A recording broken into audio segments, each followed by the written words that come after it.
Hey guys, I hope you're having a good weekend. Enjoy your 3 days off. So I'm gonna try to make this quick. I'm just gonna explain what's going on, and I'll tell you the brief assignment I want you to do. What I'm gonna do is I'm gonna give you the work for Tuesday and Wednesday. So if you feel like getting ahead, you can get it all done.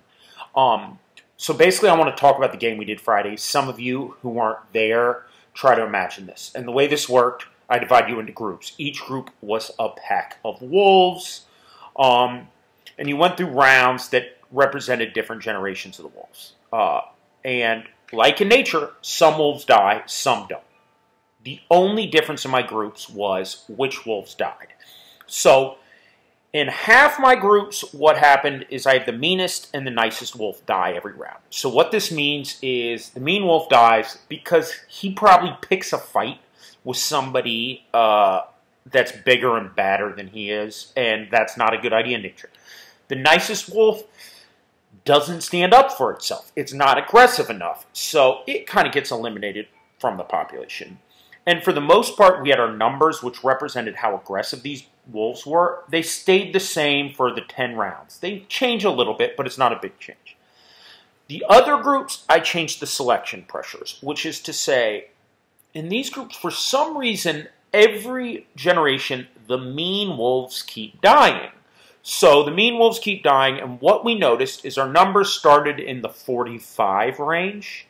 By the end of the game, they start slowly creeping higher. This is what happens. If you keep killing off the mean wolves, and the nice wolves have puppies, over time, our wolves get a little bit nicer and a little bit nicer. I saw some numbers get up to around 99.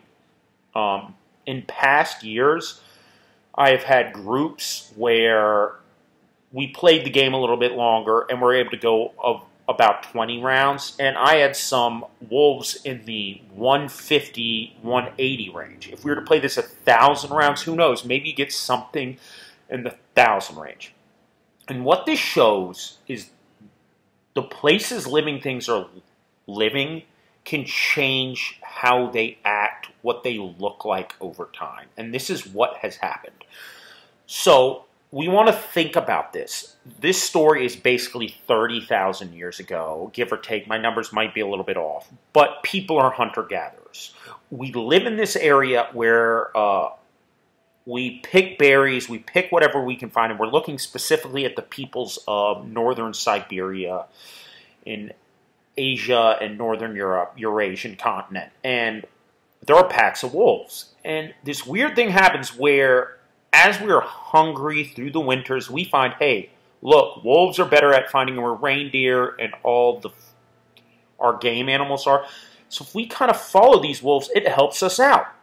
Well, they're wolves. So they give us an advantage, but if you spend enough time around wolves, a wolf might occasionally do attack a kid or something. So what do you think we do? If wolf attacks a kid, we kill off a mean wolf, right? And we do this, and every now and then we kill off a mean wolf. Well, every now and then there's also a nice wolf, and we leave our scraps behind for the wolves, so it gives the wolves extra food. It's good for us, good for them.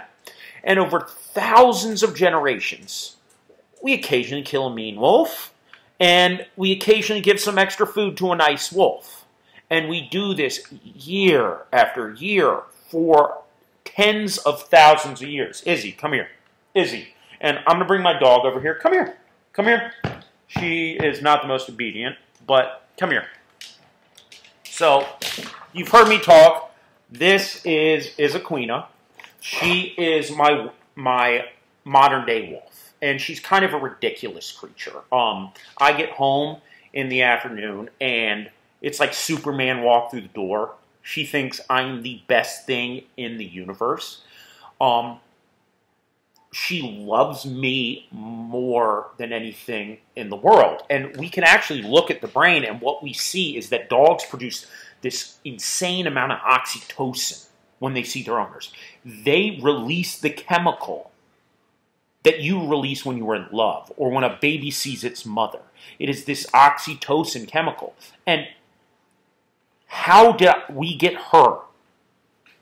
We got her, this dog that I love so much, because for thousands of years, we killed off some mean wolves and let them have and let the nice ones have puppies. So every generation they get a tiny bit nicer.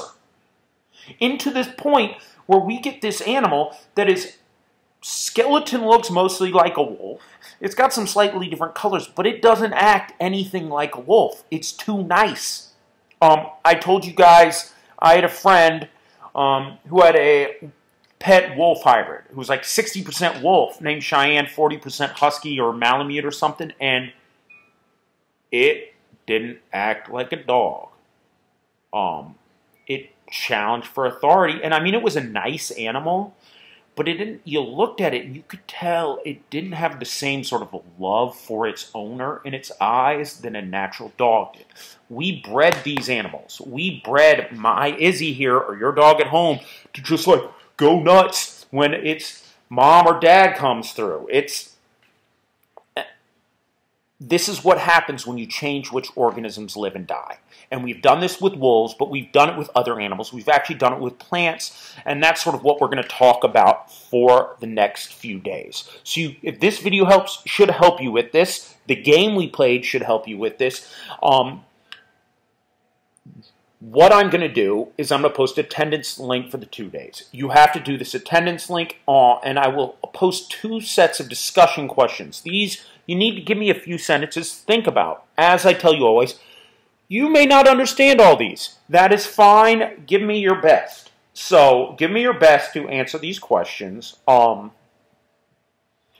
And what you can do, I'm not going to host like computer office hours, but you can email me. Please use my standard just school email, not the Gmail. That is nwelsh@belchaseacademy.org.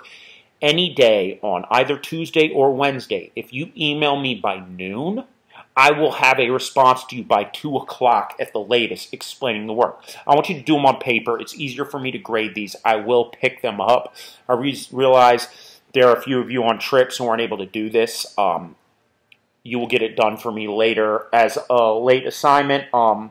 So you're going to do that. Answer these questions about how we did dogs. On Wednesday, what I'm going to add in is I will post this YouTube video about what is called a Belyaev fox. A Belyaev fox, without giving it away, are these foxes from Russia. And there's a similar story with went on with dogs. I have my cat right next to me.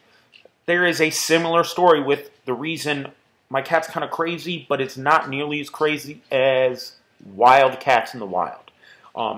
So there'll be a second set of discussion questions. Answer those for me. Email me if you have any questions by noon. And when you do, I will make sure you get a response by 2. I hope you all have a wonderful Mardi Gras, can enjoy some time with your family or playing your video games, whatever you kids do these days. But take care, and I will see you guys on Thursday. Thanks.